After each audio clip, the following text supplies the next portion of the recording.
Pessoal, tudo bem com vocês? Sejam bem-vindos à nossa live de hoje, né? Esperar vocês chegando por aí. Seja bem-vindo, Cláudio Ribeiro. Deus te abençoe, Jean Carlos. Meu querido Dionei, tá chegando aí. Me manda um convite aqui, Dionei, que eu acho que você é melhor que eu nesse negócio aí. Aqui, estão chegando. Vamos ter um papo muito, mas muito bacana hoje, né? Pra gente.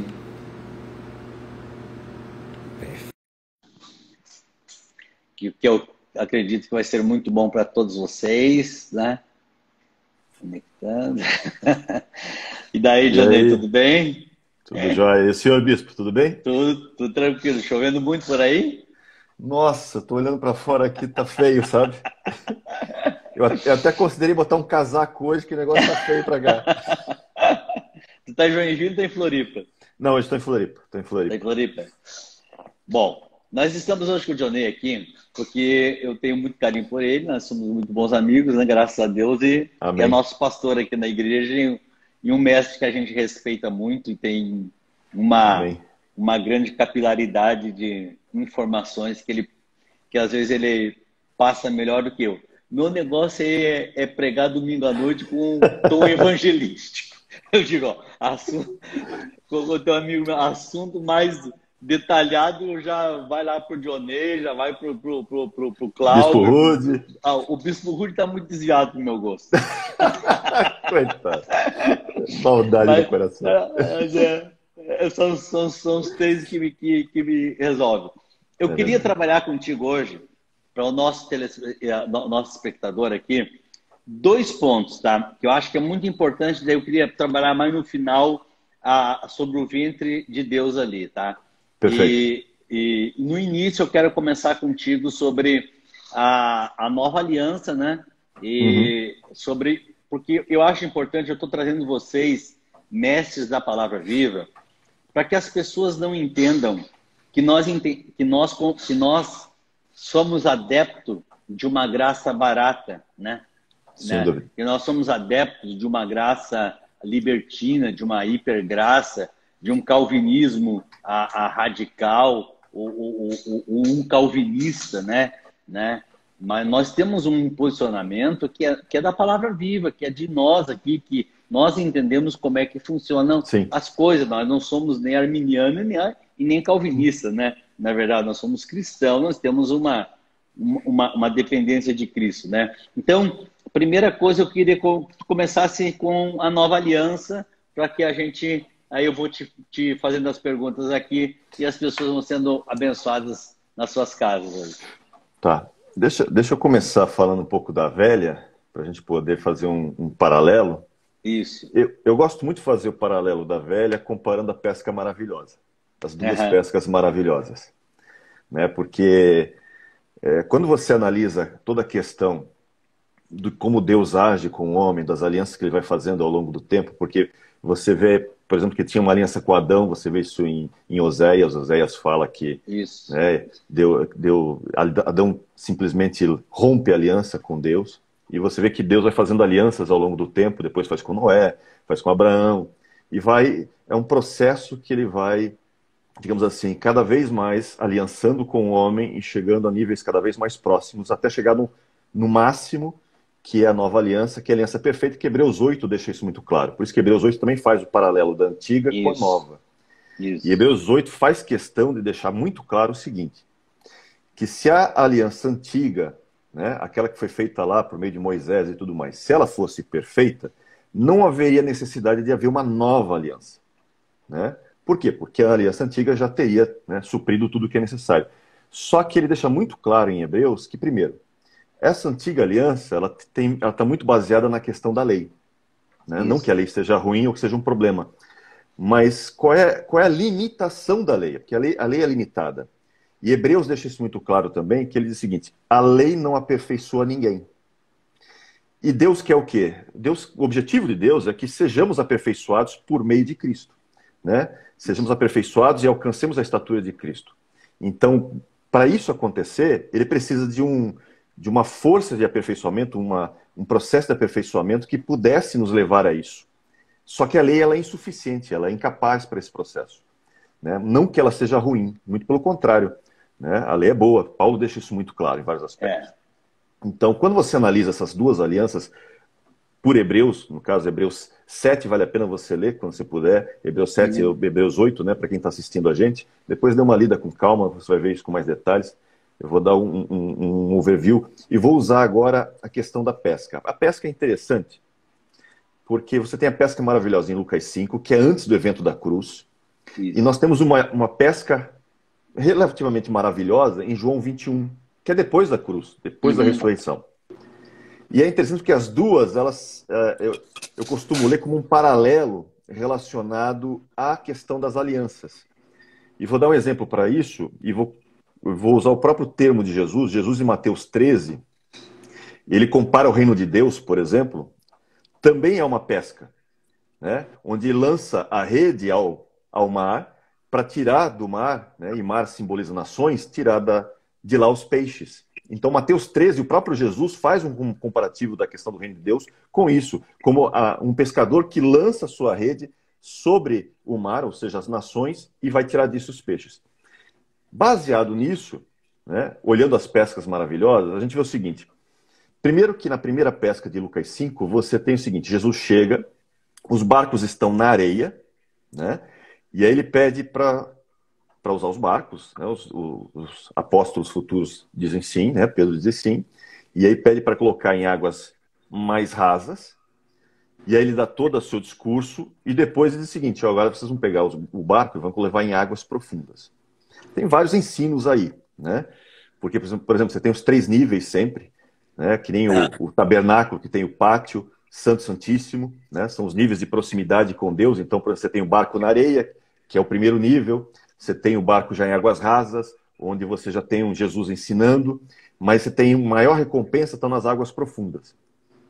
Bem, o que interessa é a pesca. Então, o que acontece? Ele vai pegar a rede é um simbolismo da aliança, é como se ele pegasse a rede, jogasse no mar, que é as nações, e o texto diz o seguinte, que eles começam a puxar as redes, elas estão cheias de peixes, né? E ali provavelmente tem peixes de todos os tamanhos, mas a rede tem um problema. No texto ele deixa bem claro, a rede começa a arrebentar. Ela não consegue segurar. E nesse processo que ela começa a arrebentar, né, quem pescou já sabe, se ela começa a arrebentar, vai escapar peixe. Vai ter peixe para tudo que é lado, fugindo também. Né? Mesmo assim, eles pescam muitos peixes. O texto não dá detalhes sobre os peixes, mas a gente imagina peixes grandes e pequenos. Isso é um simbolismo, no meu entendimento, sobre essa questão da antiga aliança. Por quê? Primeiro, a antiga aliança não é perfeita. É baseada na lei. A lei é muito rígida. Né? Falta à lei um elemento que leve a aperfeiçoamento. Falta esse elemento. Porque a lei é simplesmente branco e preto. Né? É sim ou não, não tem meio termo. Né? Então ela não te evoca, ela só te aponta os problemas. É como uma rede muito rígida que não tem flexibilidade. Então quando você começa a puxar esses peixes, os peixes simbolizam os homens, né? Começa a puxar, esses peixes às vezes podem enroscar na rede e a rede pela sua rigidez pode quebrar naquele ponto e aí ela se parte e o peixe escapa. E aí você tem peixes de todos os tamanhos ali, peixes grandes e peixes pequenos.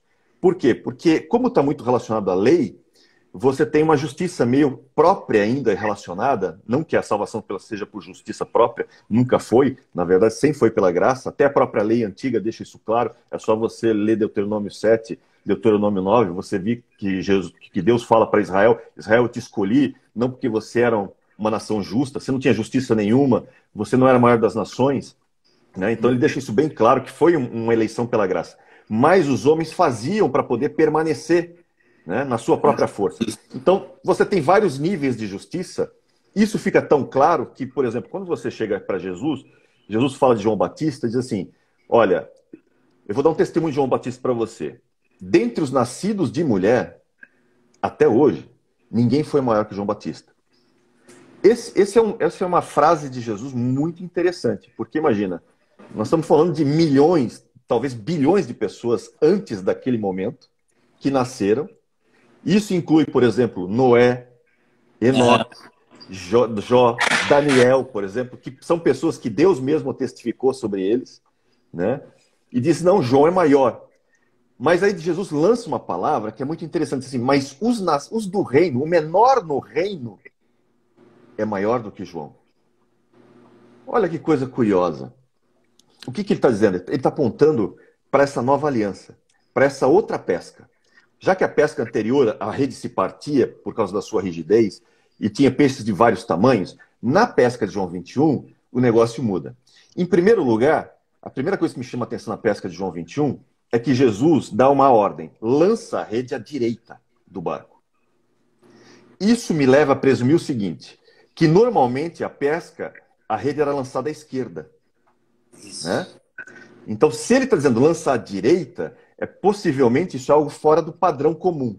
Né? Porque se dissesse lance as redes nas águas, é muito provável que eles fossem lançar à esquerda. Então ele está dizendo, opa, não, dessa vez você vai lançar à direita. Parece, nada na Bíblia está por acaso, né? Parece algo bobo, mas tem uma coisa muito curiosa. Quando Deus faz, por separação, né, entre bodes e ovelhas, ele fala os que estão à minha esquerda, os que estão à minha direita, né, que ele vai separar, e ele usa muitas vezes elementos esquerda, direita, e ele usa Jesus muitas vezes como o filho da mão direita, né? E eu tirei do Egito com a minha mão direita estendida, etc. Né, o meu braço forte estendido. Então, por que Deus faz isso? Na cultura judaica, você tem dois nomes de Deus muito comuns utilizados. Um é Elohim, que é associado à justiça de Deus, que normalmente é visto pela sua mão esquerda. E o outro é o Yud Rei Vav Rei, o tetragrama sagrado, que muitas vezes é transliterado como Jeová, que é tratado como a mão direita, que é o braço da misericórdia. Então é o seguinte, você tem, é como se Deus equilibrasse dois braços, o esquerdo e o direito. O esquerdo é justiça, o direito é misericórdia. Então o que acontece? Quando Deus vai tratar alguém com justiça, né, porque muitas vezes Deus dá a entender o seguinte, o meu braço forte é o braço direito. Deus usa esse antropomorfismo para que a gente possa entender, né? Porque a maioria das pessoas são destras, então se você é destro, o teu braço mais forte geralmente é o braço da direita, né? Então ele usa esse antropomorfismo para a gente entender. Então é como se Deus dissesse o seguinte, eu quero tratar você da seguinte forma, se eu tiver que tratar você com justiça, eu vou usar o meu braço mais fraco, é o braço esquerdo. Então eu uso o meu braço mais fraco para poder tratar com você na justiça, porque eu sei da tua fragilidade. Agora, quando eu quero tratar com você com força, eu vou usar o meu braço da misericórdia, que é o meu braço mais forte. Esse braço vai te trazer benefícios, é o braço da graça, da misericórdia. Então você tem esses equilíbrios. Então, indiretamente, na pesca maravilhosa de Lucas 5, provavelmente eles lançaram à esquerda. Por quê? Porque é muito baseado na sua própria justiça ainda. Por isso que tem peixes de todos os tamanhos. Quando ele lança à direita, o texto diz o seguinte. Primeiro, que a rede dessa vez não arrebenta. Isso é fundamental, ele deixa claro no texto. Lá em Lucas 5, a rede arrebentou. A antiga aliança não era perfeita, ela é frágil, ela é muito rígida, ela arrebenta, não consegue conter muitos peixes. Agora, quando pega de João 21 e começa a puxar a rede, ele deixa muito claro, a rede dessa vez não arrebentou. E outra coisa curiosa, ele diz o seguinte, e todos os peixes eram grandes. Não tem peixe pequeno nessa nova aliança. Todo peixe é grande. E ele faz questão de dar o número. Isso. 153 grandes peixes. Por que ele fala isso, 153 grandes peixes? Isso tem uma questão no hebraico em vários sentidos, mas eu vou dar um deles só, para não ficar muito extenso. Não, 150... pode, vai dar o sentido todos. No hebraico, você tem o seguinte, 153 é o valor de Benai Ha Elohim. Por exemplo, lá em Gênesis 6, tem um texto que fala que os filhos de Deus tomaram as filhas dos homens. E ele usa o seguinte, Benai Ha Elohim. Quando você pega esse termo, Benai Ha Elohim, é filhos de Deus. O valor deles, que cada letra no hebraico tem um valor. Né? Então o Aleph, por exemplo, vale 1, o Beit vale 2. Então tem valores nas letras. E quando você pega essa expressão filhos de Deus, Benai Ha Elohim, né? E você soma o valor de cada uma das letras atribuído, você tem um valor 153. E aí o que você tem? Você tem o seguinte, Deus está dando uma dica, né? Jesus está falando o seguinte, lembra Mateus 13? O reino de Deus é como o pescador que lança sua rede no mar. para dela tirar os peixes. Por isso que nós somos pescadores de homens, né? Tem uma série de sentidos aí. Então, ali em João 21, primeiro, é uma nova aliança. É depois da cruz, é ressurreição. Lança agora as redes, mas baseada na nova aliança. Por que a nova aliança agora não enverga? Ela não tem mais lei? Tem. Eu vou falar disso daqui a pouco. A lei está lá. Mas sabe o que torna agora essa rede não tão rígida, maleável, a ponto de ela conseguir comportar qualquer peixe sem se arrebentar? Porque ela está entretecida de amor. O entretecimento dessa lei é o amor de Deus. Por isso que o texto de Paulo fala assim, porque o amor é o vínculo da perfeição. Então, tudo que liga a rede nos seus pontos, ela está vinculada pelo vínculo da perfeição. Qual é o vínculo da perfeição? É a rede de Deus do amor. Por isso que tem um texto que Deus fala em Jeremias 31, fala assim, com amor eterno, né, eu te amei, e com bondade eu te atraí, com benignidade eu te atraí. Lá em Oséias 11, ele fala assim, com laços de amor eu te atraí. Com laços de amor. Ou seja, é uma rede que está entretecida com amor agora. Então, esse amor, ele dá essa flexibilidade que a lei não consegue ter para manter. Por isso que a rede não se rompe. Por isso que a nova aliança é perfeita. Ela consegue segurar esses peixes. E todos os peixes são grandes, sabe por quê? Por um simples motivo. Por isso que o texto diz, né? O mar são as nações. Os peixes são os homens, os escolhidos, né? Os eleitos, no sentido corporativo, falando assim. Aqueles que buscaram a salvação. Né, que creram na salvação por meio de Cristo. E aí o que acontece? A esses é atribuído não mais a sua justiça própria. Paulo mesmo diz, eu não quero ter justiça própria, eu prefiro ter a justiça que vem dele, que vem do Senhor. Por quê? Porque agora Deus, quando está olhando esses peixes da nova aliança, todos eles estão sob a ótica da justiça de Cristo. E a justiça de Cristo é perfeita. Então o que acontece? Todos os peixes são grandes. Não existe mais peixe pequeno. Não existe mais essa questão de peixinho pequeno. Por isso que o menor no reino é maior do que João. Porque é uma outra aliança. Nós temos agora uma coisa que eles não tinham no passado. Vale? E aí é curioso, quando você olha no grego, gente, essa questão dos números é muito interessante. Quando você olha no grego, tem certas terminologias para a palavra rede, por exemplo, né, para a palavra peixe, que são múltiplos de 153. É como se todo um arcabouço matemático fosse construído também para dizer o seguinte, na nova aliança, nessa pesca da nova aliança, todos são filhos de Deus. Não é à toa, né, que ele veio para nos fazer filhos de Deus. É muito interessante. E há uma mudança nessas duas pescas e nessas duas alianças que são fundamentais da gente entender. Quando chegam para Jesus e perguntam, mestre, qual é o maior dos mandamentos? Lá em Mateus 22, por exemplo. E aí Jesus responde, o maior mandamento é este, amarás o Senhor teu Deus com toda a força do teu ser, com todo o teu entendimento, né? Com tudo que você tem. E aí ele emenda. E o próximo, né? O segundo, similar a este, é amarás o teu próximo como a ti mesmo. Nisso, aí ele completa, nisso se resume a lei e os profetas. Ou seja, Jesus está dizendo o seguinte, você quer um resumo da lei? Né? Você quer um resumo legal da lei? Simples. Ame ao Senhor teu Deus com toda a força do teu ser, todo o teu entendimento, e ame o próximo como a si mesmo. Isso é lei, e isso ele está resumindo a lei de Moisés, toda lei relacionada ao Antigo Testamento. Mas no Novo Testamento tem uma mudança. Houve um upgrade no Novo Testamento que as pessoas não entendem. A nova aliança, Jeremias 31, até o 33, deixa bem claro o seguinte, ele fala assim, eis aí vem dias, diz o Senhor, em que firmarei nova aliança com a casa de Israel, com a casa de Judá.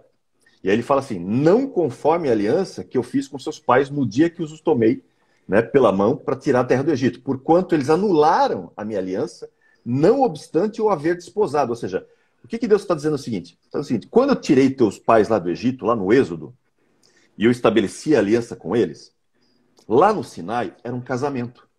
Eu casei com eles lá. Né? Foi um casamento que aconteceu lá. E os 10 mandamentos são os votos. Eles fizeram os votos e disseram sim. Tanto que eles chegam para Moisés, tudo que Deus falou, faremos. Né? Então o povo aceitou. Só que o povo logo em seguida faz o quê? Bezerro de ouro e adultera. E adultera. Né? Adultera. É como casar e na noite de núpcias vai para o quarto do vizinho. É mais ou menos isso que aconteceu. É um absurdo, né? De certa forma. E aí, por isso que ele diz, e anularam a minha aliança. Por isso depois tem uma renovação da aliança, que a gente vai ver lá em Deuteronômio 28, por exemplo, tem uma renovação da aliança e tal. Tem uma série de processos acontecendo aí, mas tudo bem. Vamos lá. Aí Deus está dizendo o seguinte, a aliança que eu vou fazer com vocês é essa. Na mente, eu vou imprimir as minhas leis, a Torá. Ele usa o texto. Na tua mente eu vou imprimir. E no coração eu vou escrevê-las. Né? E aí diz assim, e eu serei o seu Deus e vocês serão meu povo. Então a nova aliança não diz assim, eu vou pegar a minha lei, a minha Torá e vou jogar fora. Não é isso que o texto diz. Eu vou pegar a minha lei, só que eu vou fazer o seguinte, eu vou fazer um upgrade nela. O problema dela é que ela está... Vocês têm coração de pedra e ela está fora. Ela está lá nas tábuas de pedra. Né? Então, e vocês têm um coração de pedra.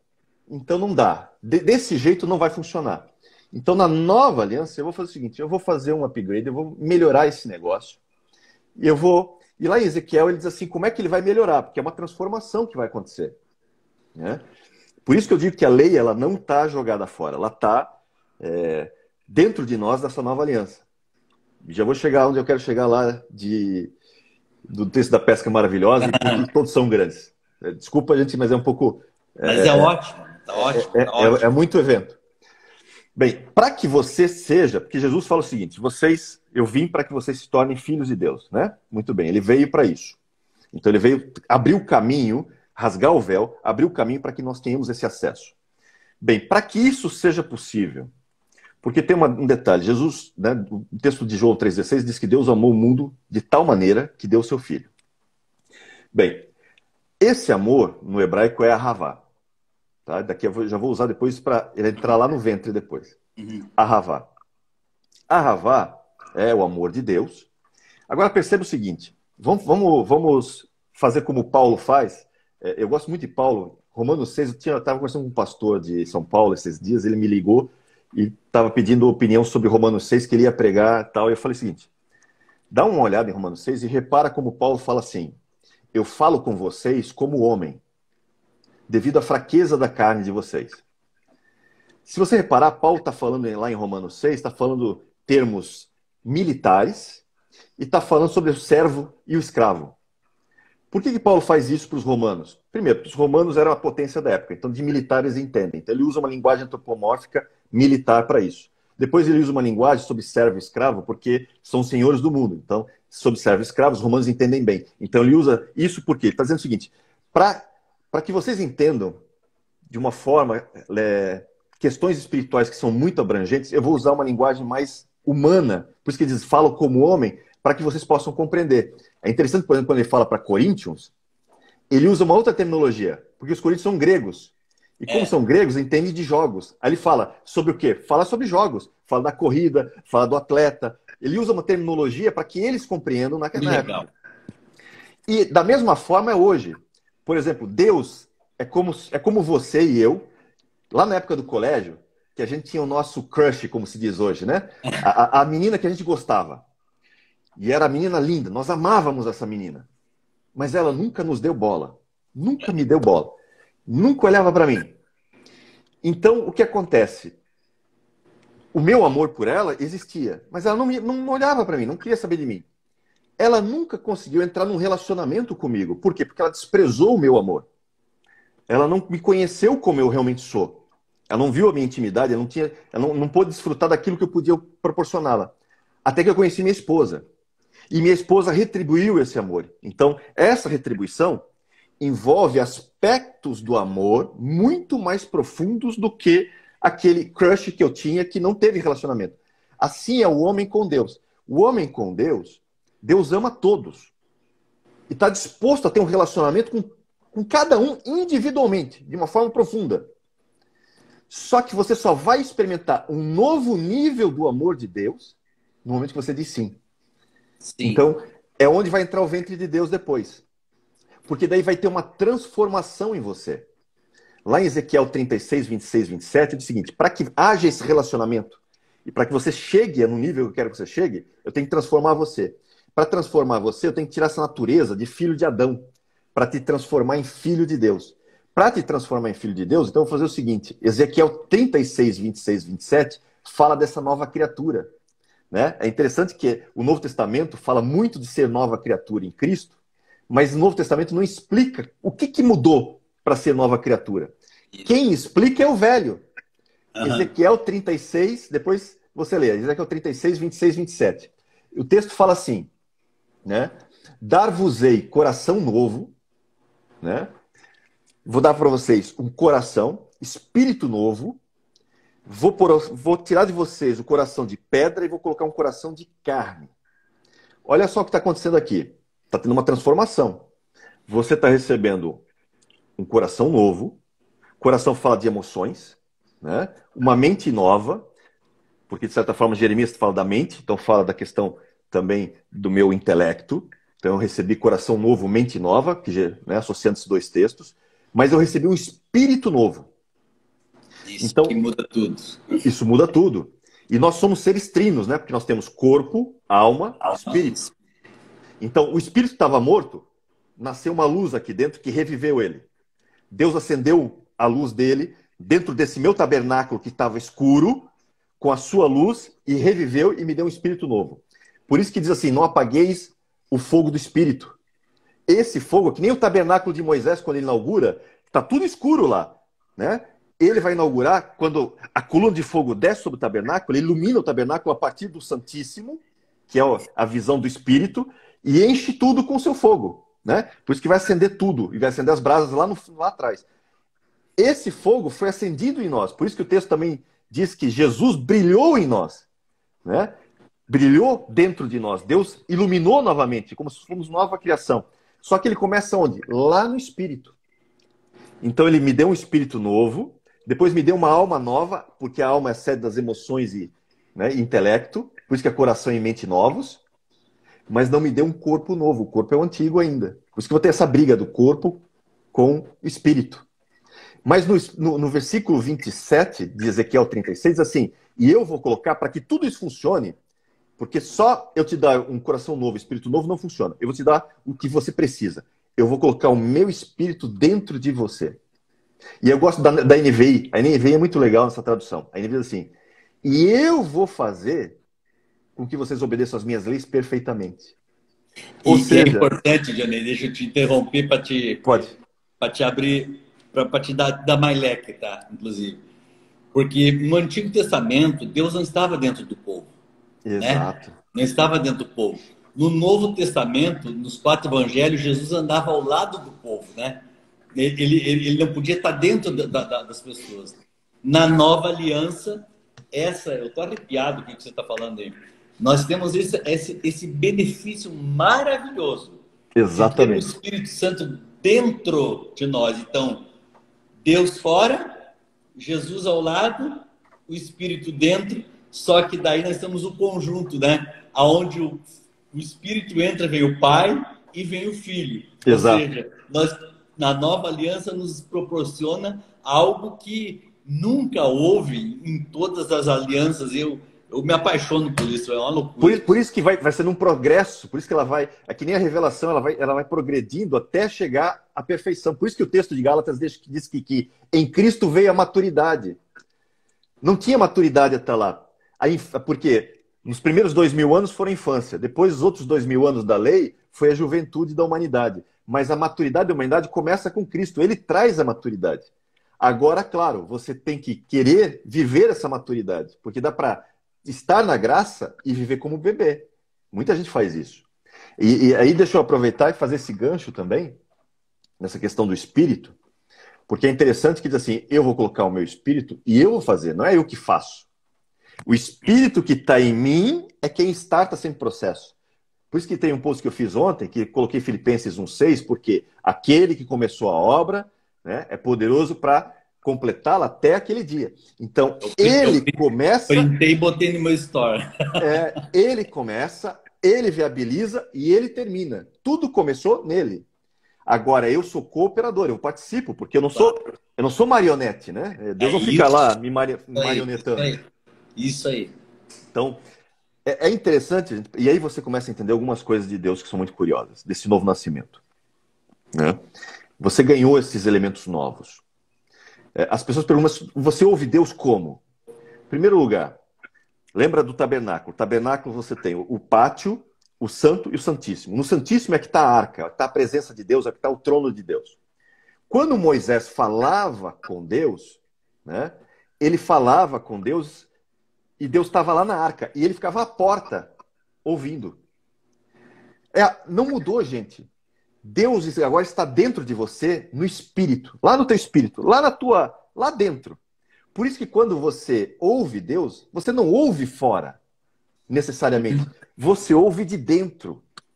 Porque ele está falando lá dentro, com o teu espírito. Você pode, eventualmente, porque você aqui no corpo está fora, no pátio, às vezes você pode até ouvir audível. Porque é tão forte lá dentro que chega aqui no ouvido. Mas ele sempre fala lá dentro. Né?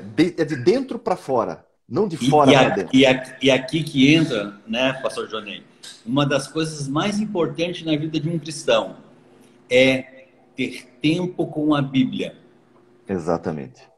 Porque eu tenho tido experiências pessoais, né? Eu de tempos atrás, de tipo 5 meses atrás, eu ter um texto na Bíblia que não tinha nada a ver com o que eu estava pensando. Mas o Senhor disse, não vos embriagueis com vinho em que há contenda. Só que esses dois tópicos, eles entraram dentro de mim e Deus disse, olha... E aí Deus me levou a meditar sobre a embriaguez, porque eu conheço muito, porque eu fui alcoólatra, né? A primeira coisa que o embriagado perde é o bom senso, a sobriedade, as decisões, ele não tem o controle sobre si. E era uma das coisas que eu mais iria precisar, para testemunha, não precisa nem partilhar aqui, mas eu iria precisar esse ano, né, que passou, e nos últimos 5 meses agora, muito mais ainda, né? Então, agora, aonde Deus falou isso? Aqui dentro, na meditação da palavra. Não foi um profeta, não foi alguém que veio e me disse, não. Aqui dentro. É pessoal. No meu espírito, no meu coração. E isso que as pessoas têm que valorizarem muito, é o tempo com a Bíblia. Eu vou chegar nisso um pouquinho mais. Deixa eu aproveitar agora e entrar no ventre, porque o ventre ele vai emaranhar tudo isso aqui de uma forma muito legal. Quando você pega Jeremias 1,5, por exemplo, né, e você analisa o texto de Jeremias 1,5, você tem, por exemplo, a questão dele falando, olha, antes que eu te formasse no ventre materno, eu já te conhecia, Jeremias. E antes que você saísse da madre, eu já te consagrei e te constituí profeta das nações. Quando você pega e analisa esse termo, madre, né, tem uma palavrinha em hebraico que é rehem. A raiz dela é raran. E aí eu fui analisar essa raiz para ver, né, porque eu fiquei curioso com essa palavra. E aí quando você analisa raran, né, aí tem um gutural, né, que é raran, né, é mais forte o negócio, coisa dos israelitas. E eu olhei essa palavra ela tem 2 significados muito fortes. Na verdade, são 3 significados fortes, muito comuns na Bíblia. O mais comum da Bíblia é você encontrar a palavra misericórdia traduzida. Quando você vê raran, muitas vezes na Bíblia está trazido como misericórdia. Quando você vê em alguns outros locais, ela está traduzida como amor profundo de Deus. Com amor profundo. Não é um amor só, é um amor profundo. Tá? E outro é ventre. Ventre. E aí, na hora, quando eu fiz essa analogia, esse vínculo, eu lembrei de 2 textos. Primeiro, eu lembrei de Deuteronômio 32:8. Desculpa, Deuteronômio 32:18. Que Deus está dando uma dura em Israel, profética futura. E está dizendo a Israel, lá na frente vocês vão me abandonar. Lá na frente vocês vão esquecer a rocha que gerou vocês. E vão esquecer o Deus que te deu o ser. Olha, são 2 coisas. A rocha em que você foi gerado e o Deus que te deu a existência. Porque a existência de Israel, que se tornou filho, né? Que Deus fala que Israel é filho, meu filho, é Deus quem dá. Mas ele deu isso por meio de uma geração na rocha. E a gente sabe por 1 Coríntios 10 que a rocha é Cristo. Paulo deixa isso claro. A rocha é Cristo. Então, está dizendo, vocês foram gerados, Israel, lá Israel já, hein? Porque é interessante que Paulo, lá em 1 Coríntios 10, diz assim, ó, lembra, Israel passou pelas águas, tinha água à direita, água à esquerda e água em cima da nuvem. Então eles foram batizados no mar. Israel foi batizado no mar. Depois, Israel comeu do maná do céu. Todos comeram do mesmo maná, o pão do céu. Depois, eles tomaram água da rocha. E aí Paulo deixa claro, e a rocha é Cristo. E aí no final ele diz assim, e tudo isso, igreja de Corinto, tudo isso que aconteceu lá no deserto, é exemplo para nós, para vocês. Olha o que aconteceu. Por quê? Porque vocês também estavam no Egito. Eles saíram do Egito, foram tirados do Egito do faraó. Vocês estavam no mundo, foram tirados do mundo, do teu Egito. Quando você saiu do mundo, você foi batizado. Você foi às águas, símbolo do batismo, que eu vou falar já daqui a pouco. Depois, quando você se batizou, você começou a comer do pão do céu. Só que o pão do céu verdadeiro, nós sabemos, é Cristo. Aquilo era uma figura. Nós sabemos agora, comemos do pão que é Cristo. E eles tomaram da mesma rocha, que é Cristo, da água. Agora nós tomamos do sangue dele, o sangue da nova aliança. Né? E aí ele está falando, e vocês se tornaram filhos de Deus, como Israel foi filho também. Da mesma maneira. Por isso que tudo é um paralelo. Tudo que aconteceu no deserto aconteceu para mostrar para vocês que vocês também estão vivendo. Por isso que Pedro fala que nós somos peregrinos nessa terra ainda. Estamos como Israel no deserto. Tem alguns pastores que dizem, não, já estamos conquistando a terra prometida. Não estamos. O conquista da terra prometida, o simbolismo, é o paralelo do milênio, que ainda vem. Uau. Porque o Josué que leva para conquistar a terra. E quem é o Josué agora? Jesus. Jesus, quando voltar, vai levar a gente para conquistar essa terra toda. Então, o simbolismo é o milênio. Nós estamos no deserto. E eles ficaram 40 anos no deserto. Por isso que nós, a igreja, vai ficar 40 jubileus em peregrinação, que são cerca de 2000 anos. É tudo um paralelo, está tudo relacionado e interligado. Né? É interessante essas coisas todas, por quê? Porque esse texto, que a rocha, que é Cristo, gerou Israel, e Deus deu ser para Israel, vale para nós. Porque daí eu lembrei logo em seguida, depois de Deuteronômio 32, 18, né? Eu lembrei de João 3, que não tem como esquecer. Jesus conversando com Nicodemos e diz, Nicodemos, é necessário que você nasça de novo. Mas como nascer de novo? Nicodemos não entende, né? Como? Quer dizer que eu tenho que entrar no ventre da minha mãe e para nascer? E aí, né, Jesus disse, meu filho, tu é mestre mesmo? Tem certeza que você é mestre em Israel? Se você é o mestre, eu tenho pena deles. Né? Tem que nascer do alto, da água e do espírito. Gente, ali, juntando com o rarã, o ventre, o amor profundo de Deus, aí eu entendi por que algumas igrejas primitivas chamavam o tanque batismal, ou a região do batismo, como ventre de Deus. Porque o simbolismo está tudo aí. Ventre, lembra? Ventre é rarã. Uhum. Muito bem. Então, eu não vou entrar no ventre da minha mãe. Eu vou entrar no ventre de Deus. E no ventre de Deus, o que é o ventre? Ventre tem uma palavra dúbia. Ela significa, lembra? Ventre, mas significa também misericórdia e amor profundo. Ou seja, antes eu ouvia o amor de Deus, o ahavá, o Deus amou o mundo. Agora eu vou viver esse amor. Eu vou retribuir esse amor. Senhor, eu quero esse amor para mim também. Ah, mas tem um novo nível de amor para você. Nesse nível, eu tenho um amor profundo para te dar. Vem cá, entra no ventre do meu amor profundo. Você vai ser gerado em amor. Eu vou te gerar de novo, eu vou fazer você nascer de novo em amor. E é o que acontece. Por isso que o batismo tem toda a simbologia do novo nascimento. Você tranca a respiração para entrar nas águas, para descer as águas. Simbolismo do velho homem que morreu. Né? Então o velho homem morre. Eu entro debaixo das águas. Eu estou entrando no ventre de Deus, simbolicamente falando. E o que me cerca? Água. O que é água na Bíblia, simbolicamente falando? Palavra. Jesus fala, né? Vós estáis limpos pela palavra que vos falo. Mas lembra, a palavra encarnou. A palavra aponta para o próprio Cristo. Ele é a palavra. Então eu estou cercado, né? Assim como o bebê está cercado pelo líquido amniótico, eu estou cercado na água, simbolicamente, por Jesus. Por isso que eu sou gerado nele. Por isso que Deuteronômio 32, 18 fala assim, vocês esqueceram a rocha que gerou vocês e o Deus que deu ser. Deus está dando o quê? A existência no seu ventre. E está sendo gerado eu e você onde? Por Cristo, por meio de Cristo. Você está ali, que nem um bebê no líquido amniótico, sendo gerado. E o que acontece no bebê? Quais são os primeiros órgãos? Depois que ele passa da fase de zigoto, na terceira semana, em que ele se começa realmente a ter o feto ali, relacionado, já passou da fase do zigoto, agora ele é um embrião, né? Está relacionado, já caminhando para o feto, ele começa a desenvolver sistema nervoso central, é o primeiro órgão, e o segundo é o coração já bate na terceira semana. O que eu recebo novo, que Ezequiel diz?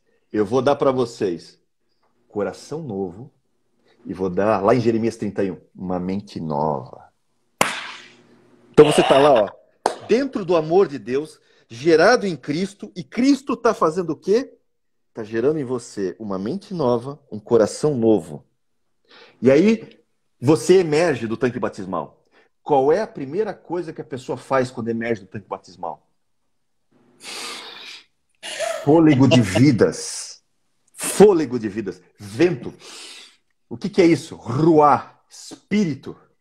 É como se você recebesse um espírito novo e o Espírito Santo em você. Lembra? Eu vou pôr o meu espírito em você. Vou te dar um espírito novo e pôr o meu espírito em você. E agora sim, agora você é nova natureza. E aí você olha para você, é interessante que a gente olha para nós, mas não mudou nada. Não, o corpo é o mesmo. O corpo realmente não mudou. Mudou aqui dentro. Aqui Exatamente. dentro começou o processo. Aqui dentro você foi gerado e você se tornou aquele filho de Deus com novamente novo coração, a exemplo de Israel. Só que não faça como Israel, que esqueceu o Deus que deu ser. Não esqueça. Não apague o fogo que foi aceso em você. Não apague essa luz do Espírito que brilhou em você lá dentro. Né? Muito pelo contrário, aumenta isso, cresça isso mais e mais em você. Por isso que a gente, quando nasce de novo, não importa se você tem 50 anos, 40, 30, 70, 80, nasceu de novo, é bebê espiritual. E todo bebê toma leite, filho. Todo bebê toma leite. Por isso que Pedro fala, ansiai pelo leite, verdadeiro leite espiritual, né? O leite puro de Cristo espiritual. Por quê? Porque é um processo agora. Agora você precisa aprender a crescer no reino. Dentro do reino. E aí começa uma mudança. A primeira mudança que você tem que entender. Na antiga aliança, não tinha esse novo nascimento. Não tinha espírito dentro de você. Por exemplo, a lei. Lembra que a lei agora está na minha mente e coração. Bem, quem grava essa lei? Quem coloca essa lei aqui na minha mente e no coração? Você precisa aprender a ler o texto. Quando você vê a lei, Deus faz tudo, gente. Tudo é tudo interligado. Tudo está conectado. Quando Deus coloca os mandamentos na pedra, leia o texto. O que o texto diz? Quem escreve os mandamentos na pedra? Se você ler o texto, você vai descobrir que Deus escreve com o dedo de Deus. O dedo de Deus escreve os mandamentos na tábua de pedra. Muito bem. Quem é o dedo de Deus? Porque isso é interessante você entender. Aí nós descobrimos, Jesus dá a dica de quem é o dedo de Deus. Tem dois textos, Mateus e Lucas, se não me engano, que são paralelos, em que chegam para Jesus perguntando, mas como é que você expulsa demônios e tal? E ele fala assim, olha, se eu expulso pelo Espírito Santo, é chegado o reino de Deus. Aí quando você pega o texto paralelo no outro livro, ele diz assim, se eu expulso os demônios pelo dedo de Deus, é chegado, então saiba que chegou o reino. Então eu presumo o quê? Quem é o dedo de Deus? É o Espírito Santo. E aí eu entendo 2 Coríntios 3 mais amplamente. Por isso que Paulo diz, nós somos cartas vivas. Não escritas por mãos de homens ou o que for. Não, e nem tábuas de pedra. Essa carta viva é escrita em nossos corações pelo Espírito Santo. É o mesmo ente, é o mesmo ser que escreveu os 10 mandamentos na tábua de pedra, é o mesmo que está escrevendo, mas agora não em pedra, está escrevendo no teu coração. Por isso que você ganhou um coração de carne, não mais um coração de pedra. Por isso que foi transformado e diz assim, vou tirar o coração de pedra e vou colocar um coração de carne. Por que Deus faz isso, gente? Porque, primeiro, carne, né? Deus é oleiro. Lá em Isaías 68, se não me engano, fala que ele é 64. Ele é oleiro. Deus é oleiro. E o oleiro trabalha com barro. Deus não é escultor de rocha. É isso. Deus faz barro. Por isso que o homem foi feito o quê? Do barro. Mas não dá para trabalhar barro, né, seco. Não dá. Barro seco esfarela. Pedra tem que quebrar, né? Então, mas o barro, se eu jogar água no barro, eu consigo modelar o barro. Se eu jogar água na pedra, não dá para modelar a pedra. E a água, lembra? Simboliza a palavra. Quando ele cria Adão, Adão é feito do barro. Mas não é de barro seco, é barro molhado. Simbolicamente, como é que Deus cria o homem? Com a sua palavra. É como se ele pegasse aquele barro da terra e molhasse com a sua palavra pura e vou construir você, tecer você pela minha palavra. Isso não mudou, gente. Porque agora você tem um coração de carne e se você não sabe, vai saber agora, cerca de 2/3 de você é água. Quase 70% desse corpo aqui, ó, é água. Água.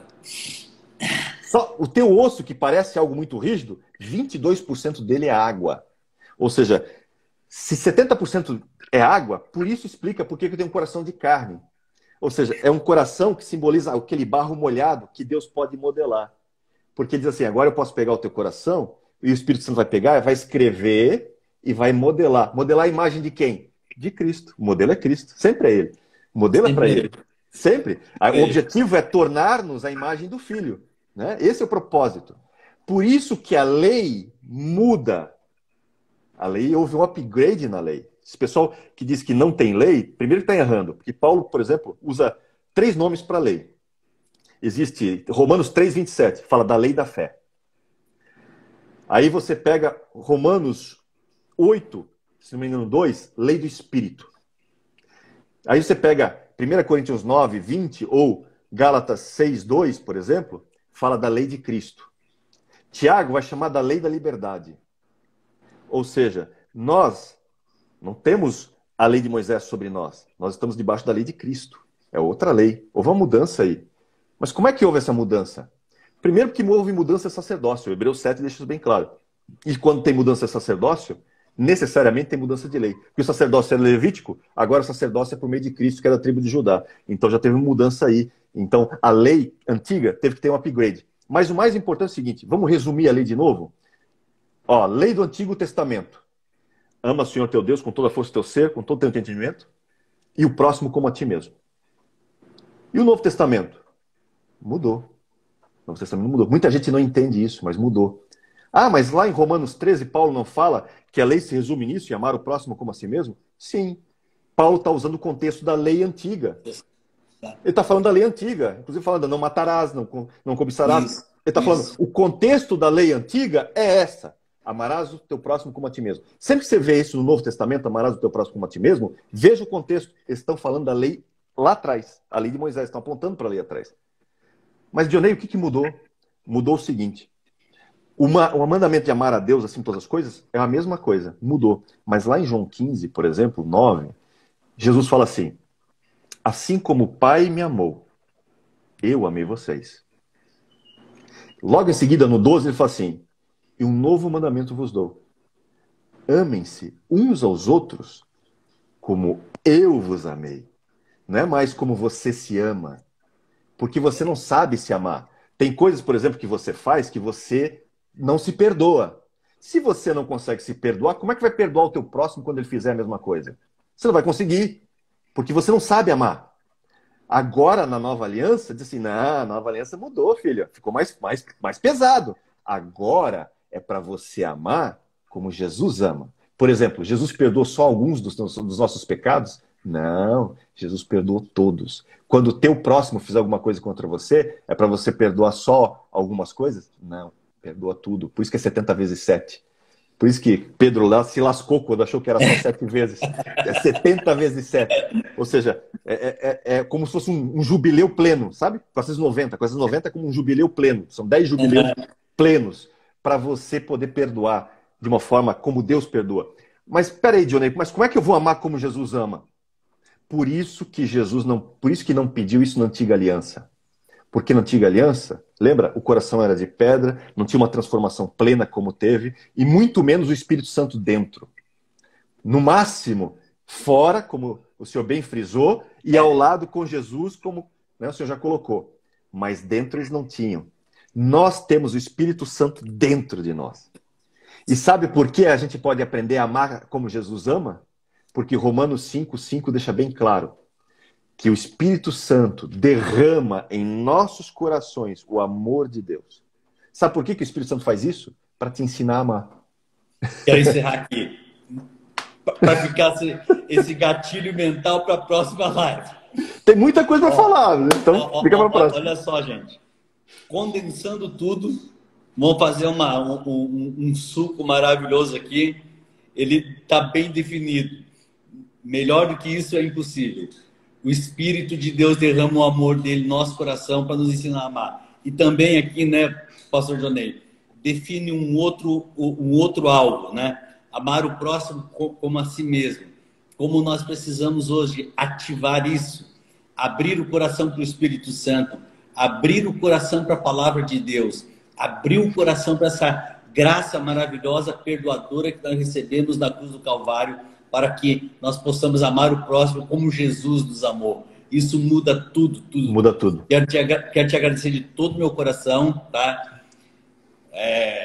Eu acredito que foi uma das palavras mais fantásticas, nós vamos fazer outras, né? E Deus é bom, muito obrigado por ter nos atendido. É um prazer e eu sempre. vou botar no IGTV para que essa live fique lá. E as pessoas que assistiram, né, indique outras pessoas para assistirem, porque nós vamos fazer várias outras lives com o Jonei, para que as pessoas entendam que aqui ninguém está pregando uma graça moleque, uma graça permissiva, uma graça que não tem nenhum tipo de convivência e vida com Deus. Deus nos livre. Nós queremos o evangelho verdadeiro, real e pleno. E para tornar cada um de nós a imagem do Filho, sem dúvida. Exatamente. Por isso que a gente tem para amar como Ele ama. E sermos um luzeiro de Deus aqui para o nosso estado, para esse país. Amém. Obrigado, Jonei. Deus te abençoe. Fica com Deus. Obrigado, Príncipe. Prazer. Tchau, querido. Tchau, tchau.